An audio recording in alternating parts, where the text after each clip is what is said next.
Hi, everybody, and welcome back to this week's version of World Wildlife Journeys with Russell Gammon. And today we're going to be talking a little bit about game drive etiquette, what to expect when you're on a game drive, what the kind of correct form is, what you should do, what you should not do, and just about how to conduct yourself in the wild in such a way that you will get the experiences that you want to have, see the things that you want to see, and do so in a way that doesn't place an undue burden on the wildlife in close proximity to you, and also shows consideration to your guide and to your fellow safari goers. So one of the key questions about going on safari is, should I wear khaki clothes? It's a good consideration. It doesn't show the dirt. There's also a possibility that you, when you're positioning your vehicle, may end up in the kind of background corner of somebody else's photograph. So it's just a consideration for the people around you, that you kind of dress appropriately.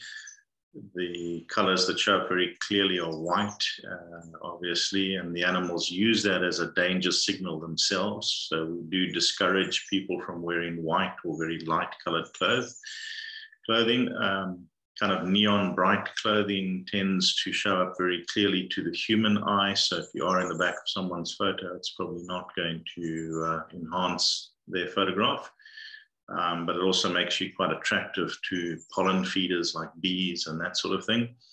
And this shade of dark blue or black is also very attractive to tsetse flies, so you should probably avoid wearing that. So just stick with wearing khaki colors, being well prepared, being on time.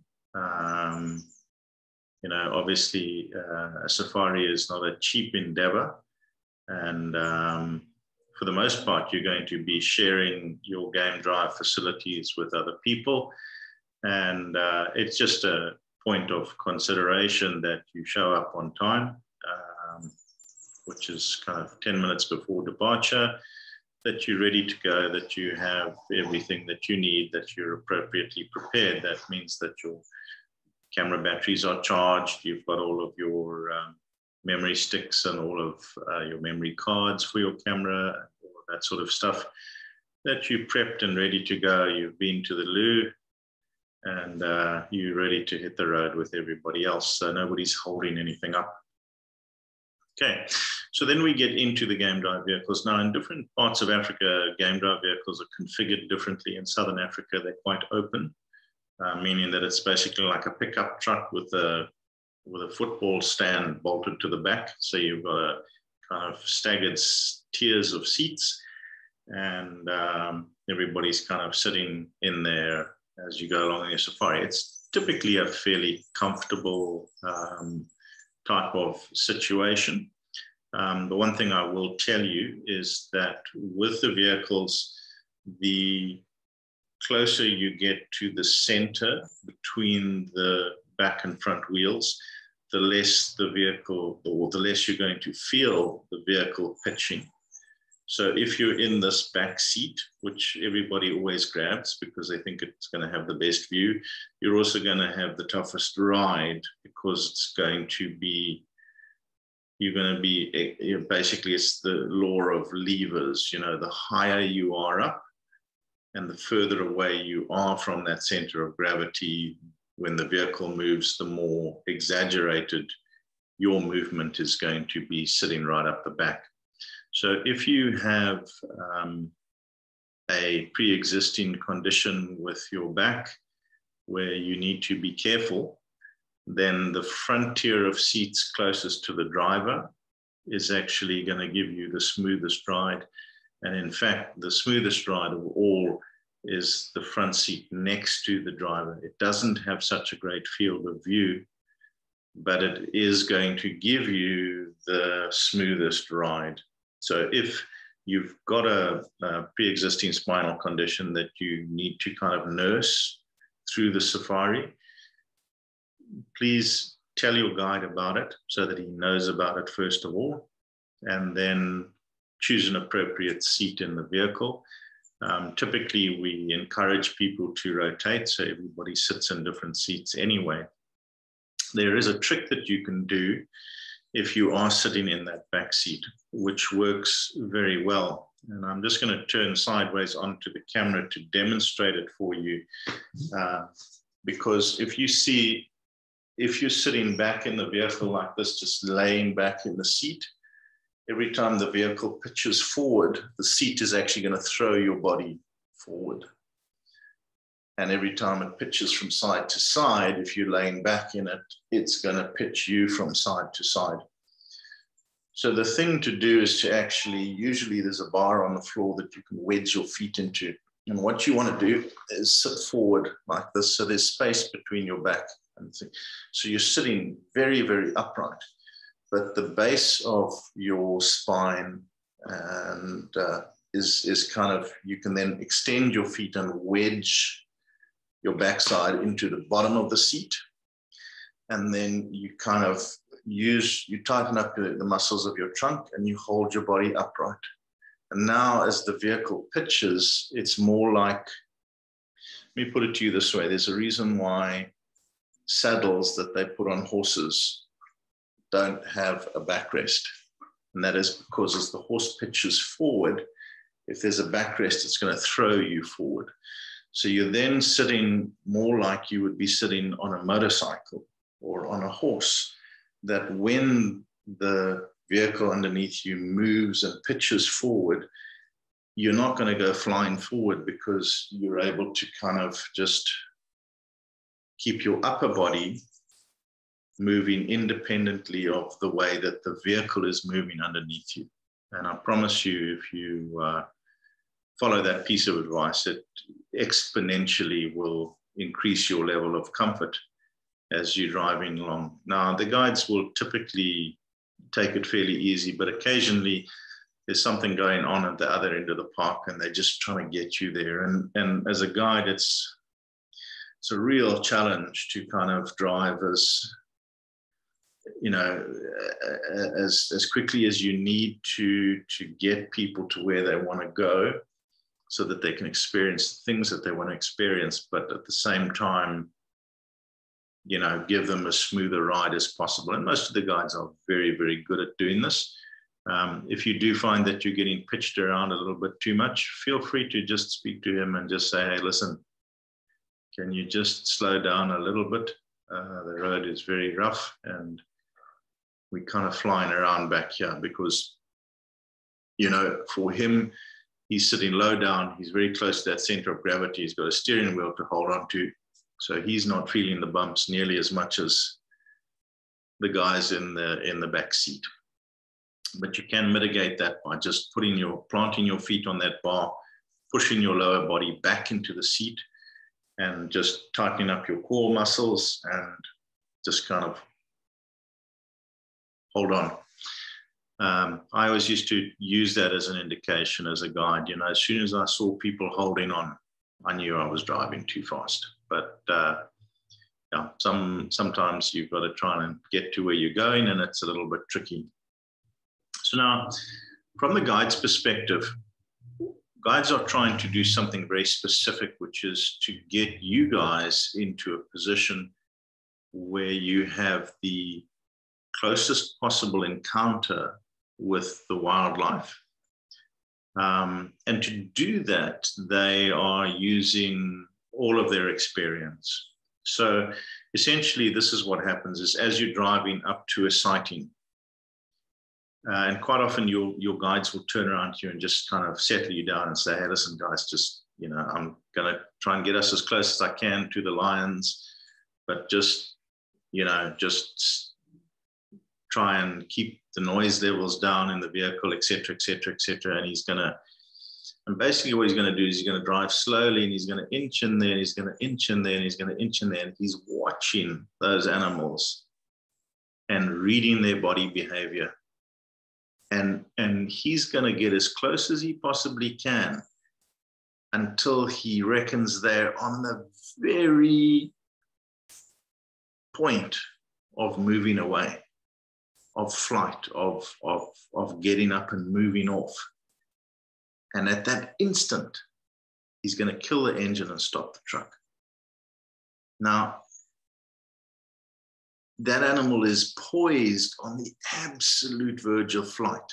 And if, as he kills the engine, all 7 people on the truck erupt into, wow, that's amazing. Oh, did you see? Look at how close, look at his teeth. That one's eating the wildebeest's tail. Oh, look.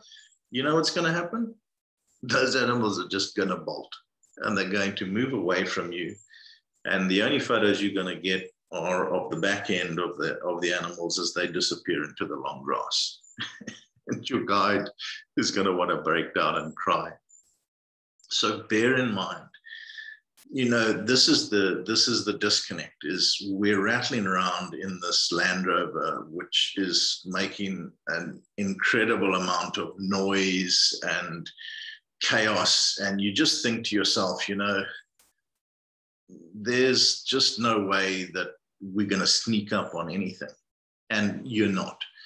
But the point is that the animals are way more afraid of people than they are of the vehicles. And the reason for that is that they've evolved with us on the African continent for millions of years, and we've been hunting them for millions of years. So in fact, the wildlife, particularly on the African continent, is terrified of human beings.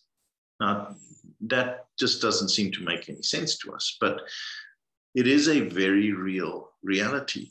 So when they see this vehicle coming towards them, there's this rattling.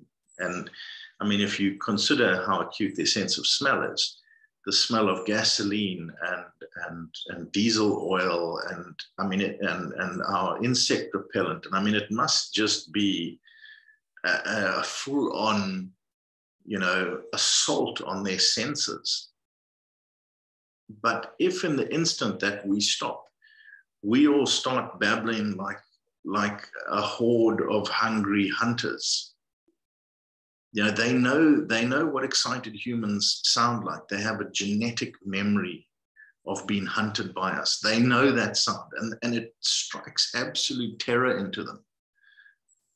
So here's the deal, is when the guide kills the engine, you've got to, no matter how excited you are, you've just got to hold on to it and just sit there absolutely still, absolutely silent for just that first 2 or 3 seconds. And then you'll see them slowly start to relax. And you can tell when they're relaxed. They stop looking at you. That ear that's been turned in your direction turns somewhere else. They go back to feeding, or they go back to doing whatever they were doing. And then you can start to shift around in your seat to get a better angle to take a photo, or kind of lean across and whisper to somebody, man, that's amazing. I never thought that we'd get this close to them. But if you keep your voice pitched low and you don't allow that excitement, that high-pitched, you know, thing that we do as humans when we get excited, if you can just keep that in check and just communicate to each other, you can whisper, you can talk backwards and forwards, keep your movements very slow and very deliberate, keep watching the animals. You know, as soon as they're nervous, they will turn and look in your direction. They will tense up, and you can see, then you just sit quiet, sit still. So they're far more concerned about the contents of the vehicle than they are about the vehicle itself. The vehicle itself, they have no genetic memory of it. There's no history of those vehicles chasing them. They don't care about the vehicle. But the humans in the vehicle are an enormous concern to them. Now, the second thing that you need to understand is they don't recognize that there are humans in the vehicle. They recognize the sound, so that's kind of disconcerting for them. But they don't recognize us as humans because we're sitting down, kind of enclosed, is part of the vehicle. What absolutely strikes terror into them is the human silhouette. We are the only bipedal creature out there, apart from an ostrich. So we have a terrifying silhouette. When they see this coming towards them, when they see a bipedal person coming towards them, that silhouette strikes terror into them. So the one thing your guides will tell you to do is to remain seated at all times in case of sightings.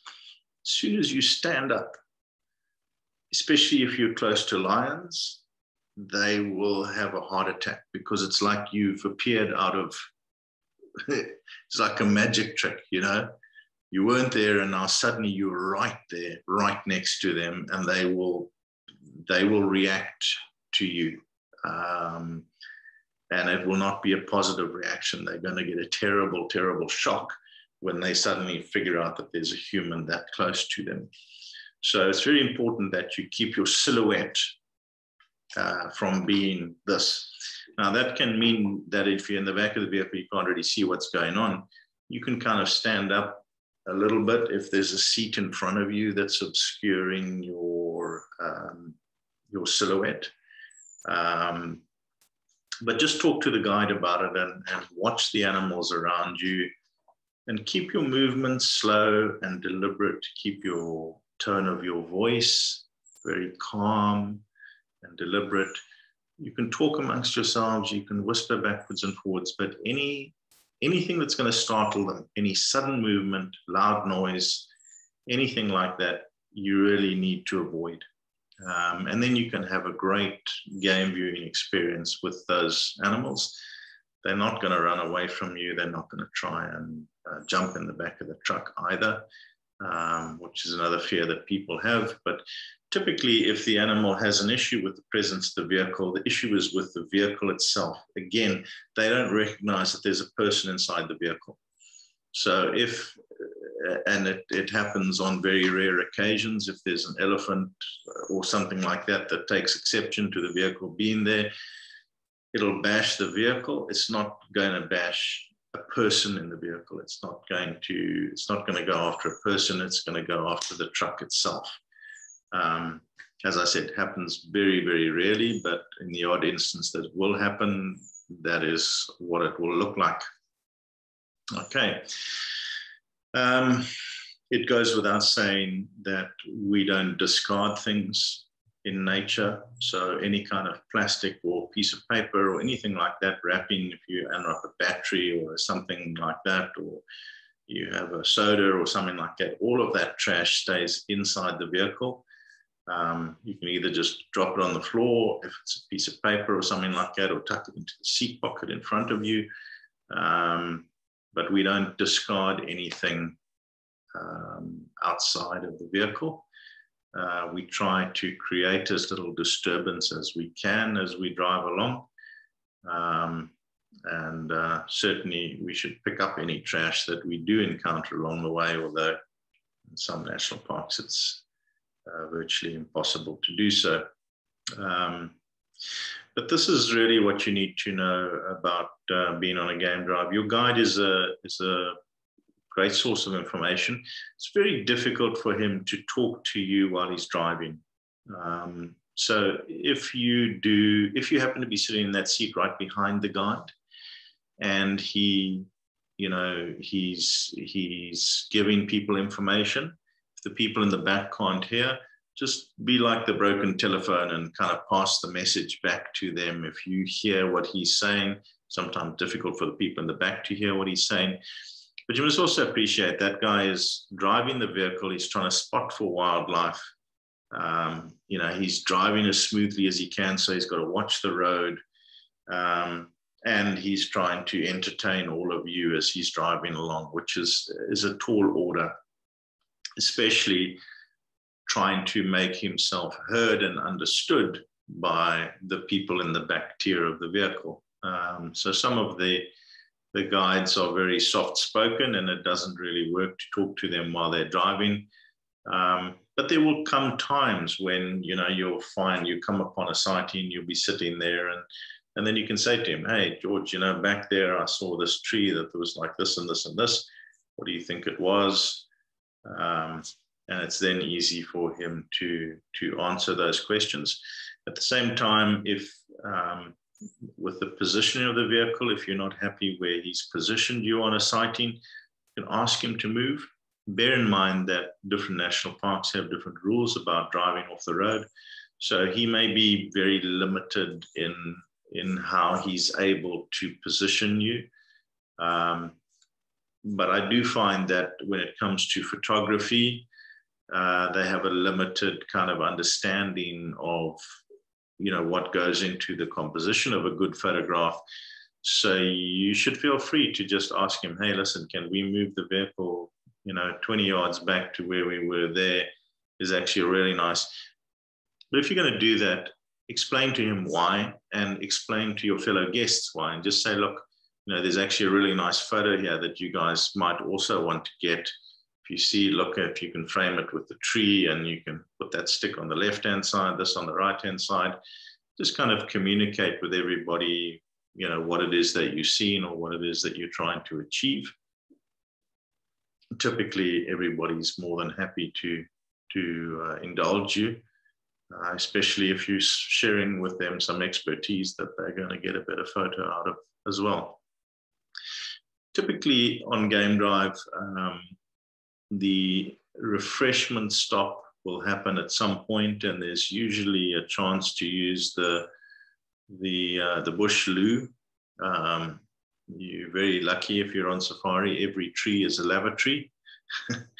So there's not a lot of toilet facilities, and so you need to just use the bush facilities and be able to go and wee behind a tree, or you need to just watch your fluid intake. It's a little bit easier for us gentlemen than it is for ladies, but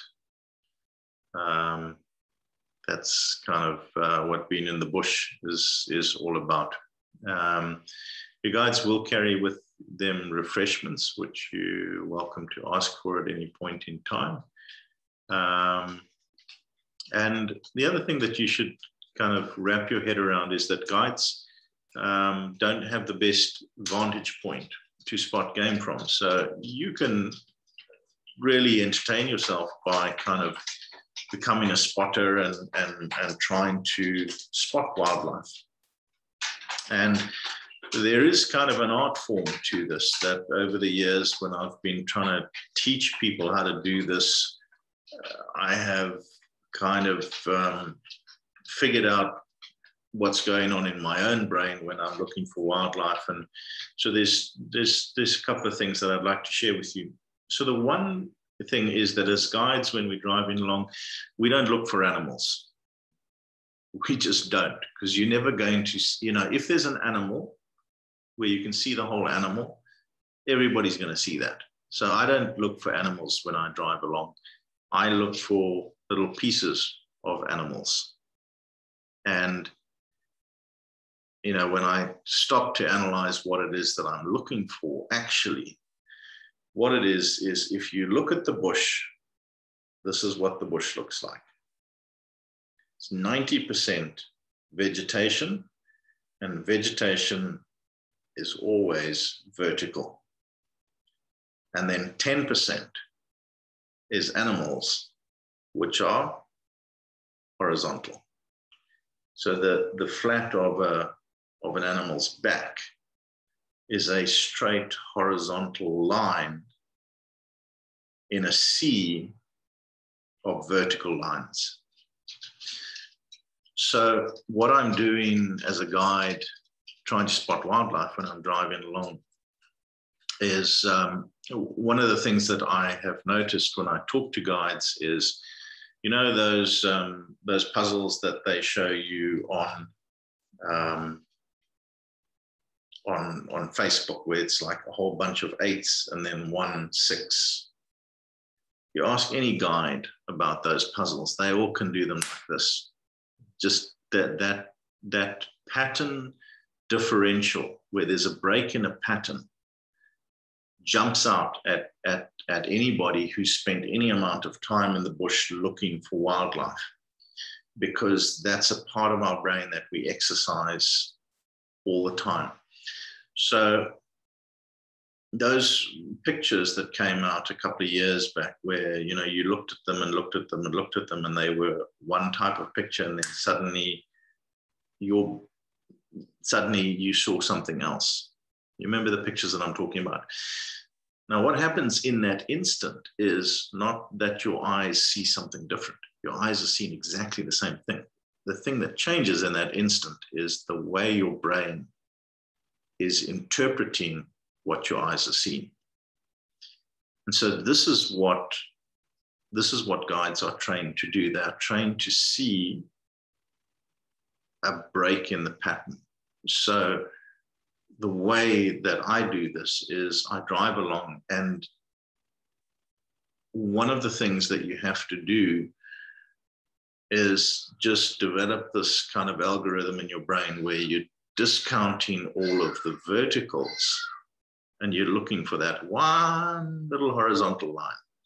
And there are a couple of trees that have been pushed over, and there are a couple of sticks that have fallen down on the ground.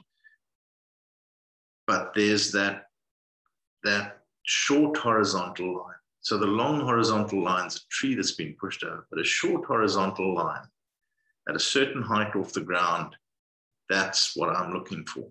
I'm not looking for an animal. I'm just looking for a little vertical line or a little horizontal line in a sea of vertical lines. That's what I'm looking for. So the second thing that you have to do is be able to do something that I call push-in focus. In other words, your eyes have a natural focal length.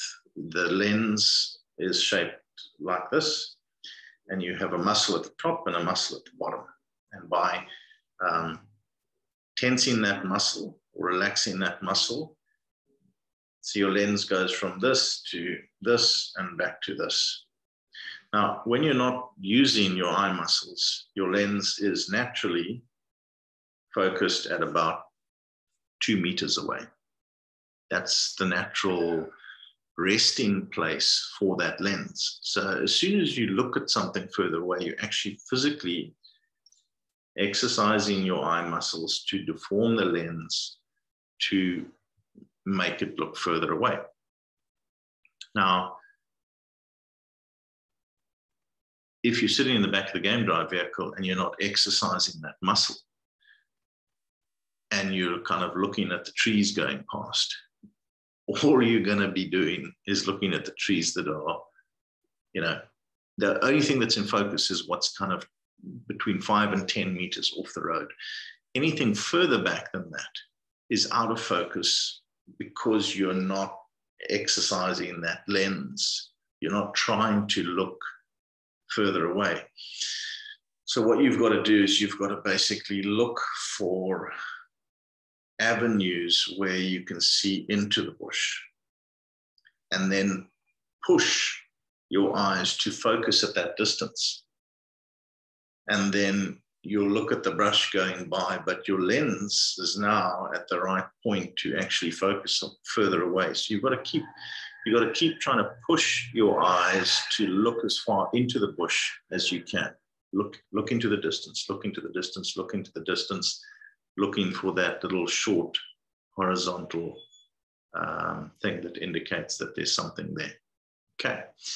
And then now the third thing is that there's a thing within mathematics and nature called the Fibonacci sequence, which is a mathematical calculation that describes a huge amount of naturally occurring structures. So probably the best example of this is kind of a snail shell that begins in the middle and goes round and round and round and round. That the mathematics of the structure of a snail shell is the perfect representation of the Fibonacci sequence. And the reason why I bring this up is because within nature, our perception of nature is that nature is chaos. And what I'm telling you is that within that chaos, there's order. And it plays out throughout nature. But in what is particularly pertinent to the conversation we're having now about looking for wildlife is that the way that trees grow in a forest follows a natural pattern. So we are used to driving down the road, and if there's a plantation of trees, they are planted geometrically, and there's avenues that you can see down when you're looking into the plantation. It's a pattern that repeats itself over and over again. We've all had that experience driving past and being able to see into the trees. But the same thing happens in nature. The trees that are planted at random by the wind, and you think it's completely random, but it's not. The trees themselves are lined up in a similar sequence, that there are gaps, there are places that you can look into the bush where you can actually see down an avenue of trees. And it's usually at about,